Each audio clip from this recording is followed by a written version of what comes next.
Today I'm going to talk a little bit about precipitated withdrawal. Precipitated withdrawal is something that we talk about when we talk about Suboxone, when we put people onto Suboxone or induce people, do a Suboxone induction.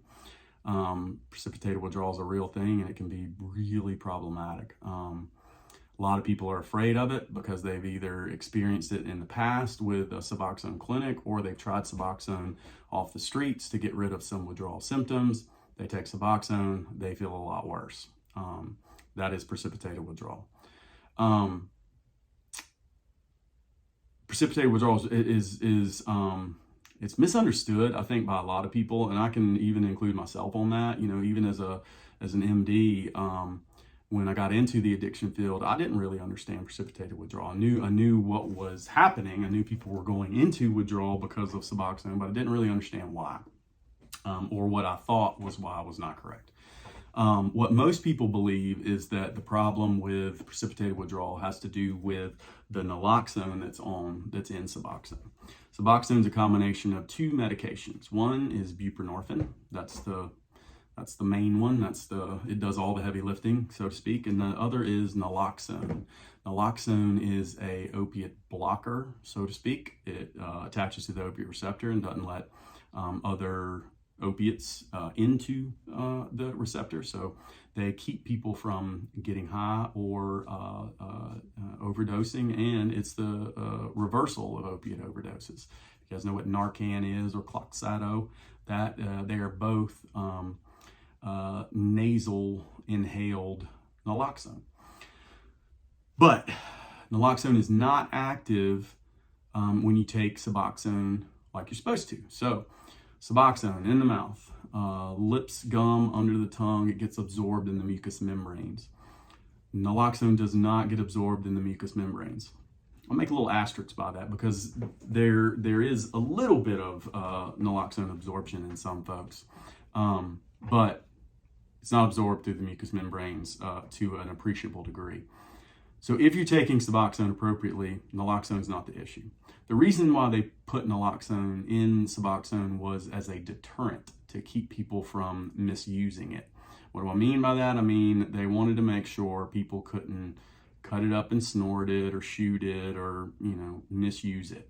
The naloxone is active when you put it in the bloodstream. It is active when people snort it or sniff it, which is why Narcan works when you give it. And what happens is that, if people snort it, shoot it, the naloxone is active. So it goes to the opiate receptor, binds, and keeps opiates from binding. And the thought is okay, well, if people are going to shoot or sniff or whatever, the naloxone's in there, it'll attach, and they won't be able to get high, won't be able to abuse this. Which is great in theory, doesn't work that way in clinical practice. Plenty of people come to us and say they've, misused Suboxone and didn't have any problems with the naloxone piece of it. They were able to feel what they wanted to feel and so on. So not always 100%, didn't work out, I don't think, like the manufacturers wanted. But either way, this is what we're stuck with. Now, the real weightlifter is buprenorphine. Buprenorphine is absorbed through the mouth, mucous membranes, and it's a unique drug. It's unique in a lot of different ways, but two of the main ways and two of the ways that cause this precipitated withdrawal are, number one, it's got a really high affinity for the opiate receptor. All that means is it likes the opiate receptor more than just about anything else, especially opiates. But it goes and attaches, and it will push, if there's an opiate on it, it'll push that right out of the way because it binds to that opiate receptor like glue. It loves it. So that's problem number one. Problem number one is if you have opiates in your system, which most people do, most people come into clinic because they're opiate dependent, because they've been using for a long time, they're ready to get clean, tired of the dumb stuff, so to speak. So problem number one, buprenorphine gets in the system, pushes the opiate receptor, the opiates that are on the receptor off, and attaches.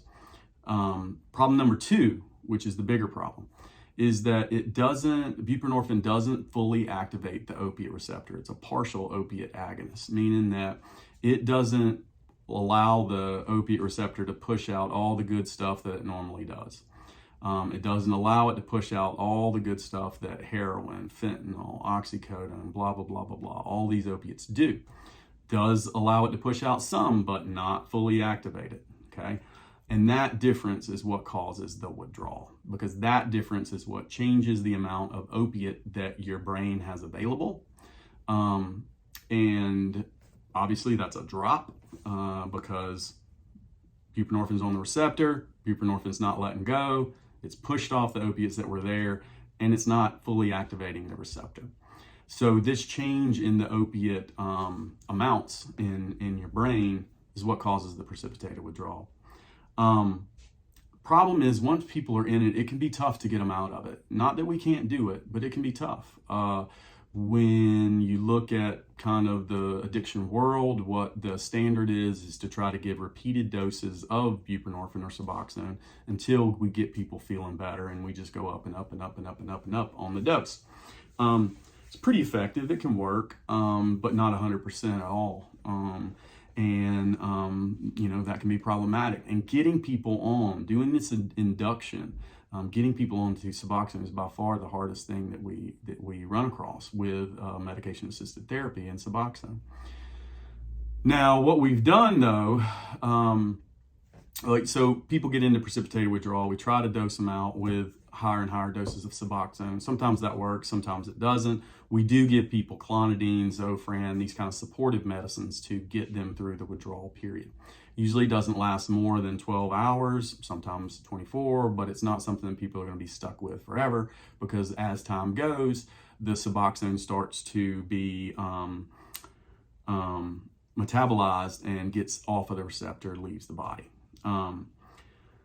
So there's been some really good efforts to try to get away from, you know, these situations where people have precipitated withdrawal. The main one being we do what's called microdose induction. So, for instance, what we would normally do if someone came off the streets is say, okay, you're on such and such heroin, you haven't used, you're feeling, you know, pretty bad. We need you to feel worse. What I usually tell people is you need to be in about a 7 or 8 out of 10 withdrawal before you take Suboxone. Because if you take it before you're in that moderate to severe withdrawal, that's where precipitated withdrawal comes out. So number one, be sick. 7 or 8 out of 10. Like I said, if you've been in full-blown withdrawal, that's 100%. That's 10 out of 10. So feeling pretty bad. You need to feel moderate to severe withdrawal.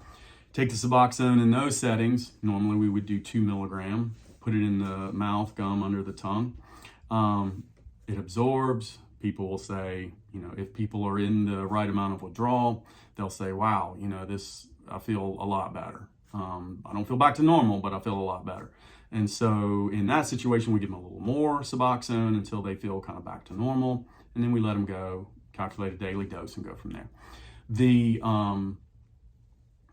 problem comes in was, what if you give them the dose, the 2 milligrams? What if you say, hey, let's be in that 7 or 8 out of 10 withdrawal, and they think they're in that 7 out of 10 withdrawal, they take the Suboxone, but they aren't feeling bad enough and they go into precipitated withdrawal. What do you do then? We try medications like Zofran, clonidine to get those, you know, symptoms controlled. It gets out of the system, like I said, in about 12 hours or so. People feel better. What we've done, though, is tried microdosing. What I mean by that is, instead of the 2 milligram dose that we would give people, we give them 0.5 milligrams or a half a milligram. Sometimes we even go lower, 0.25 milligrams or a quarter of a milligram instead of 2. And we do this small dose to try to gradually push those opiates off the receptor and get the Suboxone, the buprenorphine, into the receptor without causing this precipitated withdrawal. So gradually we increase that dose of Suboxone that they're taking, increase it to the point where there's plenty of Suboxone in the system. They're not going to go into precipitated withdrawal. They're in a good dose, an induction dose of Suboxone. So precipitated withdrawal, big problem in the Suboxone world. We do have ways to get around it. We do have ways to decrease the likelihood of it. If you've been in precipitated withdrawal before, a terrible feeling, but there are ways to get you on Suboxone without going through it again. So I hope that was informative. I hope that helps. Please have any further questions or concerns, let us know about it. I'll be glad to answer anything that you have or clear some things up. Thank you.